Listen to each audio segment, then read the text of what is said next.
El día de hoy les voy a compartir unos términos generales acerca de medicamentos utilizados en el paciente trasplantado de órgano sólido. En nuestra institución sería corazón, pulmón. Mi nombre es Marcela Gutiérrez Londoño, soy enfermera egresada de la Universidad de Antioquia, especialista en enfermería cardiovascular de la OPB, soy la enfermera coordinadora del programa de trasplante. Les voy a contar un poquito. La clínica Cardiovida en su trayectoria se ha convertido en centro de referencia para las especialidades de corazón y pulmón. Es pionera y líder en el trasplante de corazón y pulmón en Colombia. El primer trasplante de corazón se realizó el 1 de diciembre de 1985 y el primer trasplante de pulmón el 28 de octubre de 1997. ¿Por qué este tema? Porque necesitamos aclarar dudas relacionadas con los medicamentos utilizados en el paciente trasplantado, conocer el papel de enfermería en la administración segura de medicamentos, disminuir la frecuencia de los eventos adversos durante la administración de los medicamentos, mejorar los resultados clínicos de los pacientes con una administración oportuna y adecuada de sus medicamentos. Les voy a contar un poco acerca de inmunología del trasplante. En el organismo humano existen proteínas que son polimórficas, es decir, presentan pequeñas diferencias en la secuencia de aminoácidos de unos individuos a otros. Estas proteínas polimórficas son del sistema HLA. Las proteínas del sistema HLA permiten al sistema inmunitario del ser humano la diferenciación entre células propias y extrañas, proporcionando un sello antígeno específico a cada especie. Los linfocitos T constituyen la piedra angular de la respuesta alógena. Estos reconocen los antígenos intracelulares o extracelulares en las células presentadoras sobre las moléculas HLA y como respuesta producen una expansión linfocitaria que ocurre a varios niveles y que tiene como resultado final una respuesta de tipo humoral o de tipo celular. En la respuesta de tipo celular, el órgano injertado puede verse afectado por tres tipos de mecanismos celulares. Tenemos apoptosis de la célula diana, que es muerte de la célula, lisis de la célula diana, que es ruptura de la membrana, y actividad citotóxica natural. Dentro de la respuesta humoral, entonces, el sistema inmunitario del individuo entra en contacto con los antígenos HLA de otro individuo y se produce una respuesta con producción de anticuerpos. Esto ocurre en el embarazo, con las transfusiones o en el trasplante de órganos. Por lo tanto, el objetivo principal de la terapia inmunosupresora del trasplante de órgano sólido es inhibir o atenuar la respuesta inmunitaria que lleva al rechazo del nuevo órgano trasplantado, ya sea en la inducción, durante el mantenimiento y durante el rescate de los órganos. Los fármacos actúan sobre diferentes objetivos moleculares, como nos muestra la gráfica que está al lado de la presentación. La combinación de los fármacos con diferentes mecanismos de acción permite un uso de dosis relativamente bajas de los medicamentos, conservando un efecto inmunosupresor y disminuyendo los efectos tóxicos de los medicamentos. Sin embargo, siempre existirá el riesgo de la infección o de presentar tumores malignos como efectos secundarios a los medicamentos. Entonces podemos ver que la ciclosporina actúa inhibiendo la calcineurina, podemos ver el sirolimus y el everolimus que inhibe la cascada de respuesta proliferativa de las interleuquinas y el micofenolato y la azatioprina que intervienen en la síntesis de ADN y ARN. El tratamiento de un paciente trasplantado en situación estable se apoya en tres pilares. Tenemos la terapia inmunosupresora, tenemos la profilaxis infecciosa y tenemos la prevención de toxicidad de los fármacos anteriormente mencionados. Dentro de la terapia inmunosupresora, entonces, tenemos diferentes medicamentos de acuerdo a su mecanismo de acción. Estos se clasifican en calcineurínicos, antimetabolitos, antiproliferativos o mTOR, anticuerpos antilinfocitarios y esteroides. Dentro de los calcineurínicos, entonces, tenemos la ciclosporina y el tacrolimus, los cuales actúan en el interior de las células T, inhibiendo la síntesis de las calcineurinas, enzima necesaria para la síntesis de interleuquina 2. Dentro de sus efectos secundarios, entonces, tenemos más relevantes: hipertrofia gingival, daño renal, neurotoxicidad que oscila entre temblor en las manos hasta insomnio, fotosensibilidad y neoplasias cutáneas. Acá tenemos entonces, dentro de las calcineurinas tenemos la ciclosporina que tiene tres presentaciones. La tenemos en emulsión que viene con una presentación de 100 miligramos sobre mililitro. Tenemos en cápsulas de 10, de 25, de 50 y de 100 miligramos y tenemos también la presentación en ampolla que es para administración intravenosa, ampollas de 50 y 250 miligramos. En nuestra institución contamos con la presentación de emulsión y de ampollas. La ciclosporina, que se administra por vía oral, se absorbe rápidamente, pero tiene una gran variabilidad dependiendo de los alimentos y la velocidad del tránsito intestinal, por lo que es necesario que siempre la forma de administrar sea las mismas condiciones, sea con la comida o sin las comidas. Este medicamento en la institución no lo utilizamos, no se administra en pacientes pediátricos. Acá les voy a presentar la ficha técnica de la ciclosporina ampolla. Quiero decirles entonces que en el CARDEX de los pacientes, acá en la institución, cada medicamento tiene su ficha técnica. Entonces, cuando hacemos doble clic sobre el medicamento, nos va a aparecer la siguiente información. Los medicamentos que les voy a mencionar de aquí en adelante, entonces les voy a compartir la ficha técnica, que es la que aparece dentro del CARDEX de los pacientes.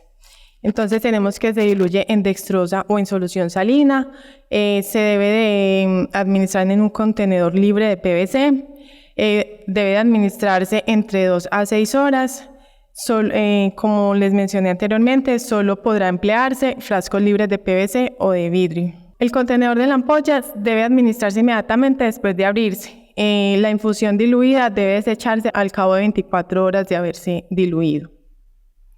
Tenemos entonces la ficha técnica de la ciclosporina emulsión. Esta no interacciona con los medicamentos, por lo cual es indiferente si se administra con alimentación o sin alimentación.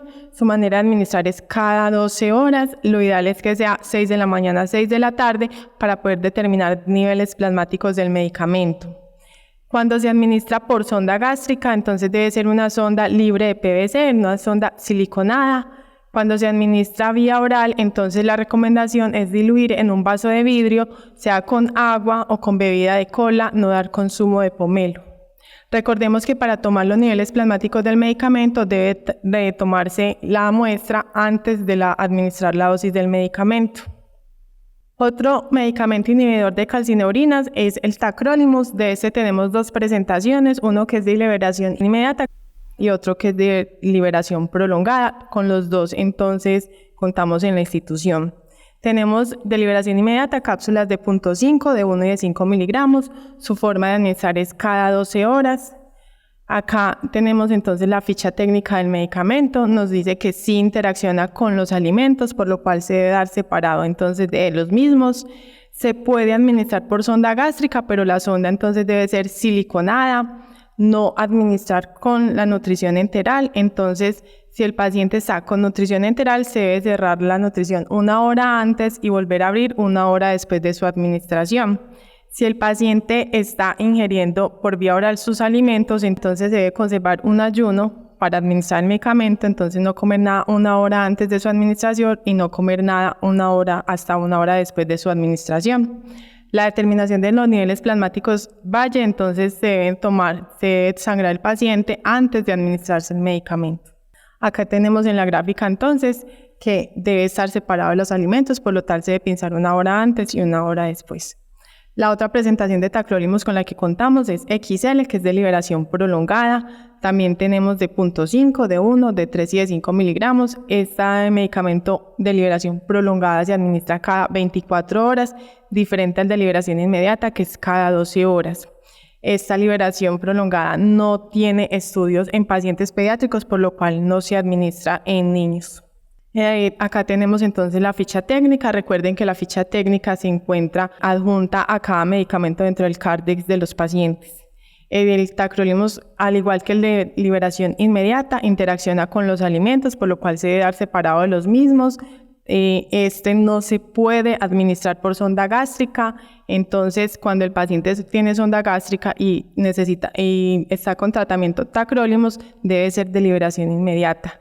Cuando ya esté ingiriendo sus alimentos, podemos avanzar a el de liberación prolongada. Y los niveles plasmáticos del medicamento de sangre, entonces se miden antes de la dosis del medicamento. Otro grupo de medicamentos están los antimetabolitos. Acá entonces tenemos la azatioprina, el micofenolato mofetilo y el micofenolato sódico. Estos fármacos interfieren en la síntesis de aminoácidos nucleicos, impidiendo la mitosis celular y por tanto su proliferación. Dentro de sus efectos secundarios tenemos la mielotoxicidad, como anemia, neutropenia y trombocitopenia, intolerancias gástricas como dolor epigástrico, náuseas, vómitos y desarrollo de tumores.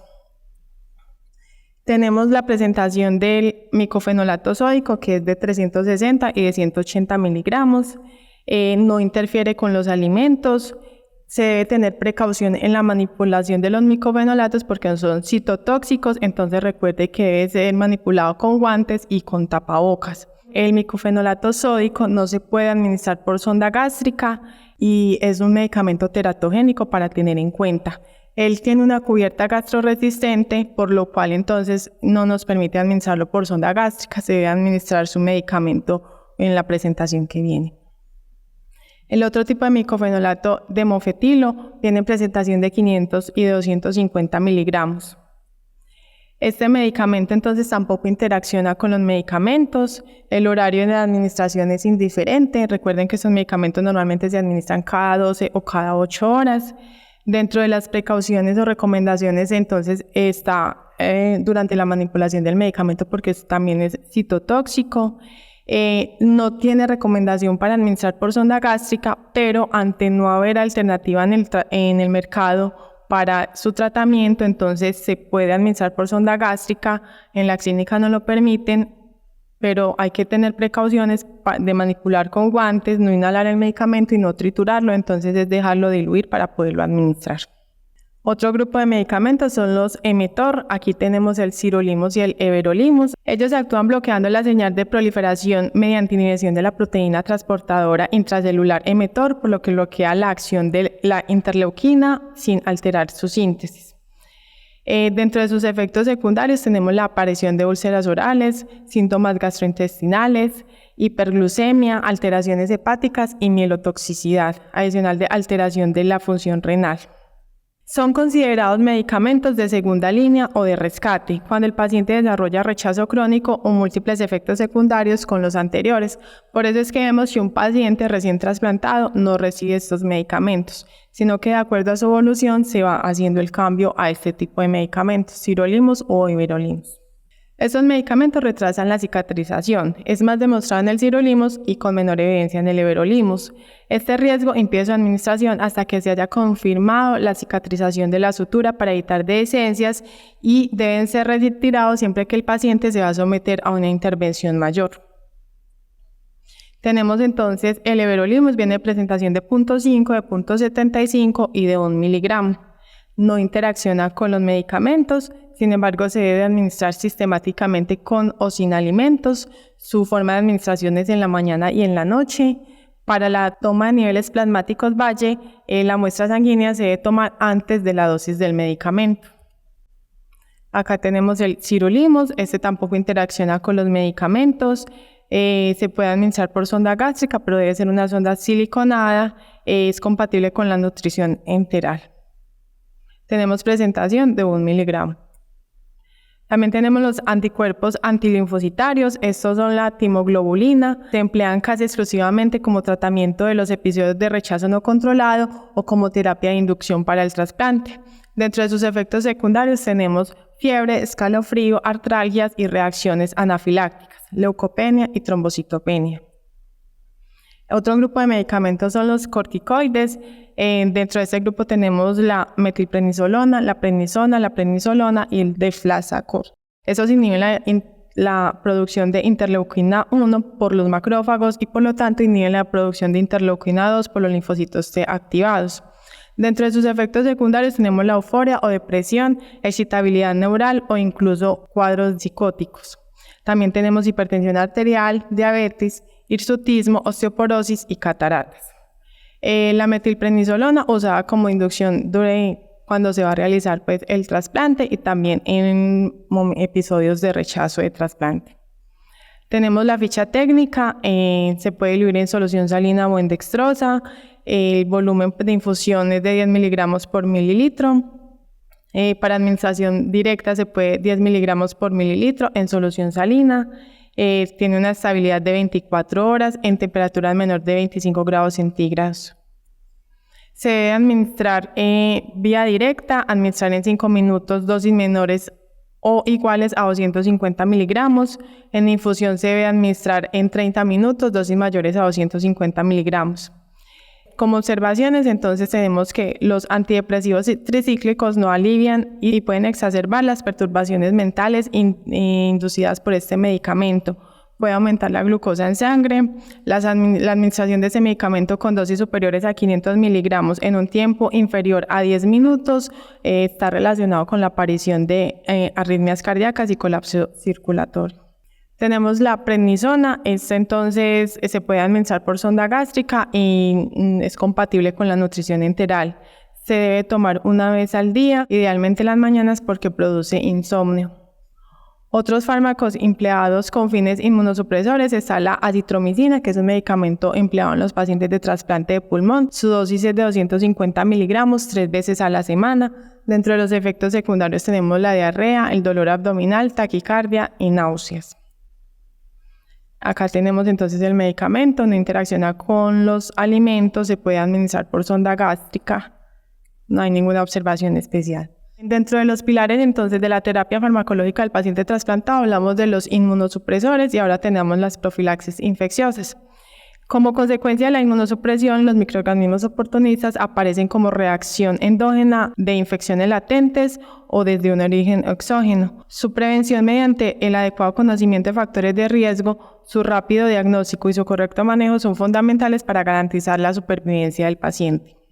Los antimicrobianos dirigidos a prevenir y tratar infecciones oportunistas se empiezan después de la primera o segunda semana del trasplante, excepto si se encuentra un riesgo específico basado en el estudio pretrasplante del donante receptor. Inicialmente los pacientes recibirán antibiótico-terapia profiláctica en el posoperatorio, según el protocolo de profilaxis microbiana de la institución y que es por 24 horas. Si se encuentra algún tipo de infección en el donante, entonces se ajustará la terapia antibiótica de acuerdo a los resultados de los cultivos del tejido del donante. Tenemos entonces dentro de estos medicamentos el trimethoprim sulfa, es empleado entonces para prevenir infecciones por Pneumocystis jirovecii. Tenemos dos presentaciones de 80 a 400 miligramos y de 160 a 800 miligramos. El de 80 a 400 se administra diariamente de acuerdo también pues como a la función renal y evolución del paciente, y el de 160 a 800 es interdiario para que tengamos en cuenta cuando tengamos un paciente con esta presentación que su administración no es diaria sino interdiaria. Dentro de los efectos secundarios que tenemos con este medicamento tenemos el aumento del potasio, problemas hepáticos y problemas renales. Este medicamento no interacciona con los medicamentos, se puede administrar por sonda gástrica y se debe administrar con un vaso de agua. Tenemos entonces los medicamentos para profilaxis víricas. Las infecciones víricas son la causa más frecuente de infección en los pacientes trasplantados y eso lo hemos vivido mucho en nuestro medio hospitalario, siendo la infección por citomegalovirus la más común. La infección por citomegalovirus produce un estado de inmunosupresión transitoria que favorece la predisposición a infecciones oportunistas y el desarrollo de neoplasias. Se asocia con el rechazo del injerto agudo como crónico. Dentro de la profilaxis vírica tenemos el ganciclovir. Este medicamento, como recomendación especial, es un medicamento citotóxico, por lo cual la reconstitución y preparación debe realizarse en una cabina de seguridad biológica por tener una actividad carcinógena y teratogénica. Debido a la alta alcalinidad de la solución puede producir flebitis. Se debe evitar la ingestión, inhalación o contacto de la piel o de las membranas o mucosas, tanto en el paciente como en la persona que está manipulando el medicamento. No se debe mezclar con otros medicamentos, se debe administrar solito por una vía que sea individual para este. Otro medicamento que tenemos es el valganciclovir para el tratamiento, sea profilaxis o para el tratamiento de citomegalovirus. En los pacientes trasplantados de corazón utilizamos el valaciclovir como profilaxis para estas infecciones por citomegalovirus. También tenemos los medicamentos para profilaxis fúngicas.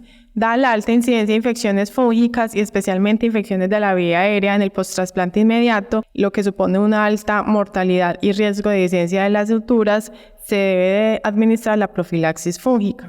Para esto tenemos entonces la anfotericina liposomal. Esta anfotericina es nebulizada, se le inicia en el posoperatorio inmediato a los pacientes trasplantados de pulmón. Tenemos dos presentaciones, la liposomal y la convencional desoxicolato.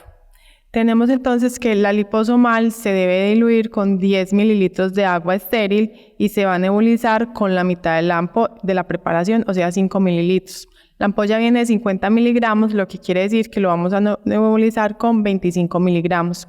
Esta ampolla, después de diluida, tiene una estabilidad de 48 horas. También tenemos la anfotericina de oxicolato. Esta se diluye también con 10 mililitros de agua estéril y se nebuliza no con la mitad de la ampolla, sino con 2 mililitros de la solución, o sea, con 10 miligramos. La ampolla viene de 50 miligramos, se nebuliza con 10 miligramos y a esos 2 mililitros se le adicionan 3 mililitros de agua estéril para tener un volumen total de 5 mililitros.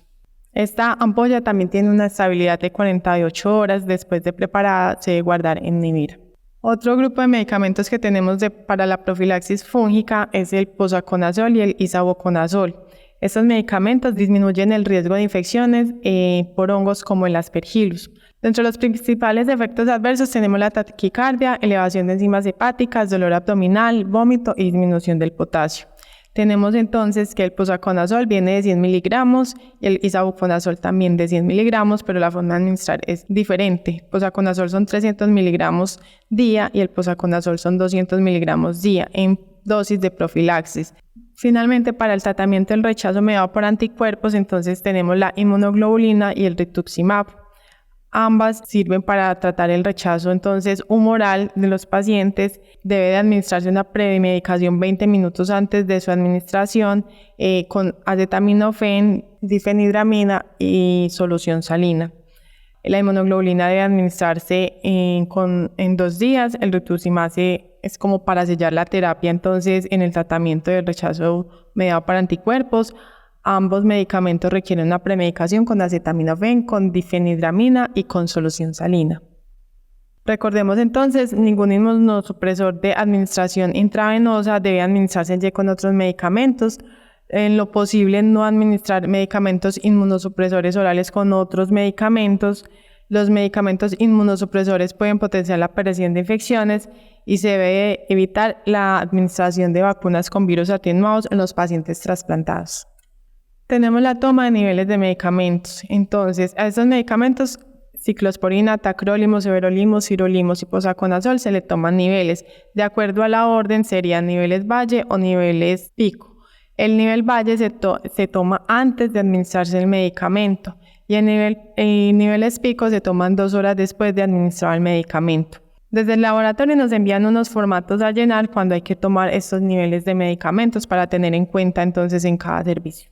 Acá tenemos entonces como un ejemplo de Cardex de medicamentos, donde tenemos el micofenolato o el ácido micofenólico, que se debe administrar entonces cada 12 horas. El horario sugerido es 10 de la mañana a 10 de la noche. La ciclosporina, aunque no interfiere con los medicamentos, el horario ideal para su administración es 6 de la mañana, 6 de la tarde, para poder tomar niveles valle de medicamento. El tacrolimus, recuerden que sí interfiere con los alimentos, debe administrarse entonces en ayunas el horario recomendado es 6 de la mañana cuando es de tacrolimus de liberación prolongada o 6 de la mañana, 6 de la tarde cuando es de liberación inmediata. El omeprazol o el esomeprazol debe administrarse después del tacrolimus, esperar 1 o 2 horas. Entonces, si tenemos el tacrolimus a las 6 de la mañana, a las 8 de la mañana le podemos dar el esomeprazol. La prednisolona se debe administrar entonces en horas de la mañana. Recuerden que este puede producir insomnio, entonces lo ideal es que sea en la mañana. Tenemos el trimestopin, que puede ser con el almuerzo o con la comida. Y recordemos que la warfarina entonces debe administrarse también alejado de los alimentos y el horario utilizado en nuestra institución para su administración es a las 4 de la tarde. El paciente trasplantado es un enfermo polimedicado con un elevado riesgo de interacciones medicamentosas, por eso es que debemos de conocer muy bien la administración de estos medicamentos y la forma segura de realizarlos. Cuando tengamos cualquier duda, saben que me pueden buscar o desde el servicio farmacéutico también nos pueden orientar para la administración de estos medicamentos. Y recuerden que cada medicamento tiene consignado en el CARDES su ficha técnica, es hacer doble clic sobre el medicamento para poder mirar las observaciones que nos hacen. Muchas gracias para todos.